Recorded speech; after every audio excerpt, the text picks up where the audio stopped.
You've probably seen the headlines. John Morant, frustrated after a rough loss, publicly called out his coaching staff, and while it feels wild to see your franchise player snap like that, here's the thing. John Morant isn't the first star to bash his team, and not even close to being the first. From Hall of Famers to MVPs, the NBA has a long history of superstars letting emotions spill. So today, we're going back through 6 moments where even the best teammates, guys known for leadership, heart, and loyalty, ended up blasting their own squad in public. Let's start where the pattern actually began with Magic Johnson back in '82.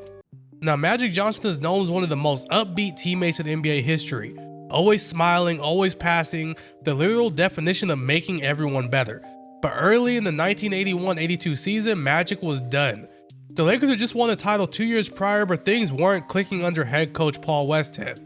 Magic hated the slow-paced half-court system Westhead was running, and after a frustrating November loss, he finally snapped. In the locker room, Magic told reporters, "I just can't play here anymore. I want to leave, I want to be traded."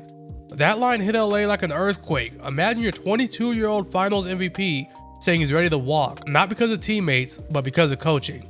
The fallout? Within 24 hours, Lakers owner Jerry Buss fired Westhead, Pat Riley took over, and guess what? The Showtime Lakers were born. Magic was booed at first for getting the coach fired, but he turned that noise into another championship the same season. Sometimes, a public outburst literally changes history. Next up, Charles Barkley, one of the most entertaining teammates ever. Funny, passionate, a locker room spark plug, but when you give Chuck a microphone, he's gonna tell you the truth. By 1992, Barkley had spent 8 seasons in Philadelphia, carrying the Sixers roster that just wasn't built to win. He'd made all NBA teams, all-star games, even the MVP run, but the team kept missing the playoffs. After another losing season, Barkley went public. He told reporters he's had enough. "I don't want to be here anymore. I've given them everything." He openly called out the front office for wasting his prime, saying they hadn't surrounded him with any talent. The result? Philly caved. Barkley was traded to the Phoenix Suns, and the very next year he won league MVP and reached the NBA Finals. Philadelphia went straight into rebuild mode. So yeah, sometimes bashing the team is really just lighting the fire under management. Scottie Pippen was a definition of a team-first player. He defended everyone. He passed, sacrificed shots, and helped Michael Jordan build a dynasty. But by 1997, that loyalty was stretched thin. Pippen was making just $2.7 million, the 6th highest salary on his own team, despite being a top 10 player in the league. When he missed the start of the 97-98 season recovering from surgery, he used that downtime to call out Bulls management, especially GM Jerry Krause. He told reporters, "I ain't coming back. I want to be traded." Pippen bashed the front office for not taking care of him financially after all the championships he'd helped win. It became a full-on media circus. Fans panicked, Jordan tried to calm down things, and Krause looked like the villain of this whole dynasty. In the end, Chicago didn't trade him. Scottie came back mid-season, the Bulls won their 6th ring, and then he finally left the summer after. It's a classic example that even the most selfless teammate can reach a breaking point when he feels disrespected. If you ask anyone who's played with him, Kobe Bryant was the ultimate competitor.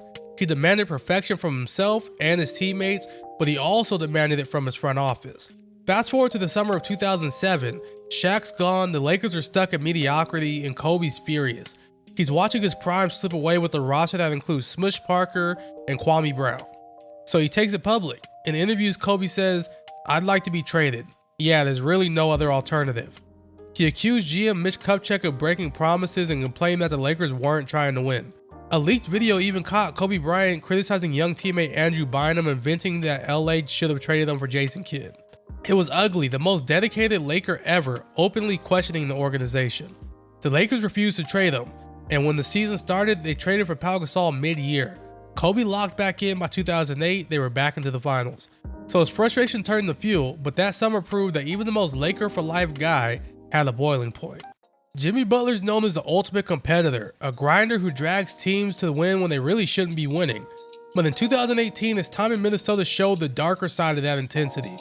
Butler had already requested a trade, frustrated with what he saw as a soft locker room and the lack of leadership. But instead of keeping it quiet, he showed up to practice one October morning and made a statement no one would forget. He took the third stringers, faced off against the starters, Karl Anthony Towns, Andrew Wiggins, the whole crew, and dominated.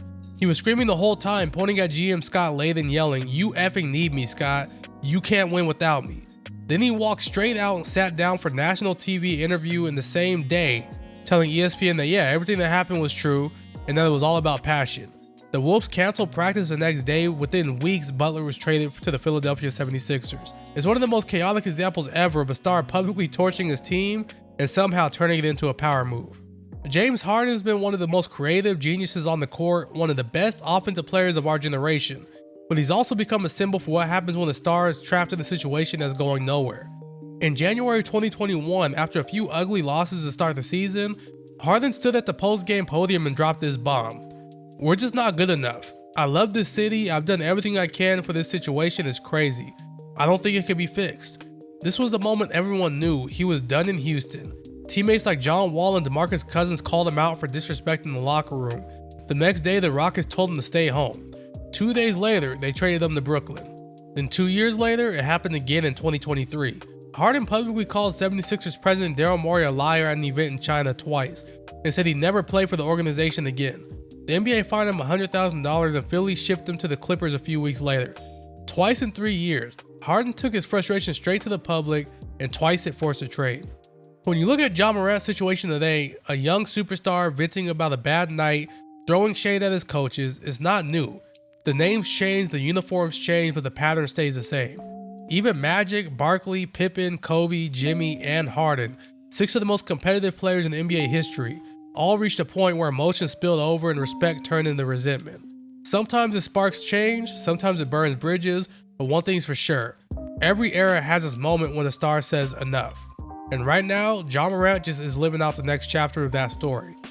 If you enjoyed this breakdown of NBA controversy through the years, hit that like button and drop a comment on which one shocked you the most, and make sure you subscribe for more deep dives like this. Peace.